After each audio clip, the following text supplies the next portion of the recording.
Halo rekan semua, apa kabar? Semoga kita dalam keadaan baik. Kali ini kita akan mencoba bagaimana cara mengatasi passphrase ketika membuat sertifikat elektronik di Cortex.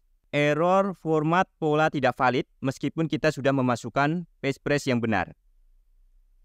Kita ingat bahwa ketika kita mendaftar atau mereset password Cortex pribadi, kita diminta memasukkan passphrase, ya, kemudian mengkonfirmasi kembali. Kala itu kita bisa menggunakan petik melengkung, petik, dan sebagainya. Yang penting sama dan tidak ada error. Tetapi kalau kita sudah masuk ke Cortex pribadi, lalu kita mencoba membuat sertifikat elektronik, misal kita ingin membuka menu pemindah bukuan, nah itu perlu sertifikat elektronik. Misal kita ditunjuk sebagai wakil perusahaan lalu ingin membuat faktur pajak, ya itu juga perlu ya. Bagaimana cara mengatasi format pola tidak valid?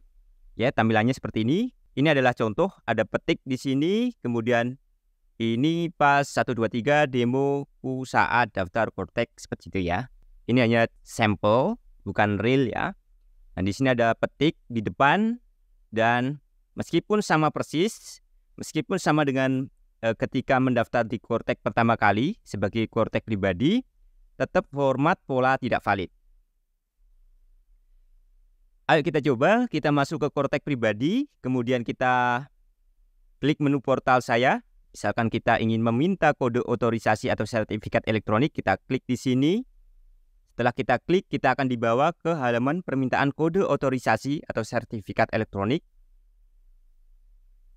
Yang abu-abu kita abaikan, kita scroll ke bawah.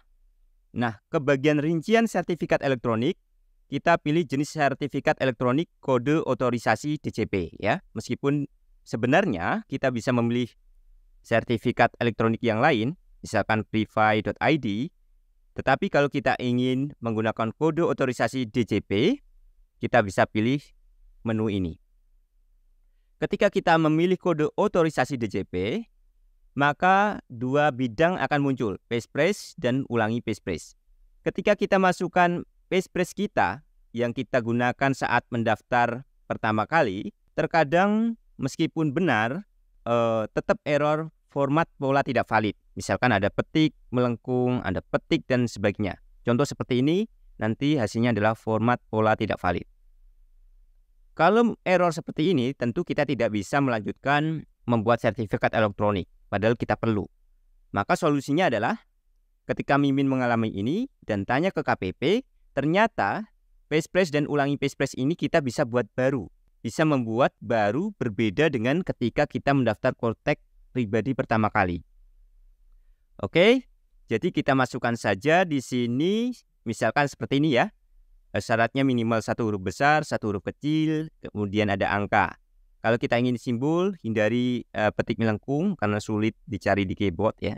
Gunakan yang standar saja, hindari petik ya. Yang penting ada huruf besar, huruf kecil, ada angkanya. Nah, kalau kita ingin simbol, gunakan yang sederhana saja, misalkan bintang gitu ya. Ulangi sama persis.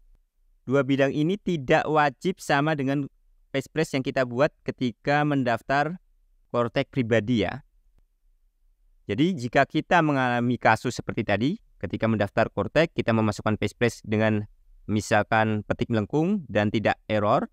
Tetapi ketika kita ingin membuat sertifikat elektronik, ternyata passphrase itu error pola tidak valid, maka kita bisa buat baru langsung di sini.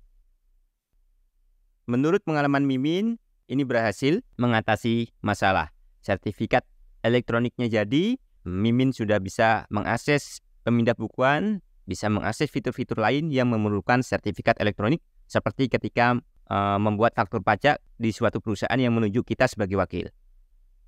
Jika Anda suka video kali ini, jangan lupa like, comment, share, bagikan ke rekan yang memerlukan. Bye!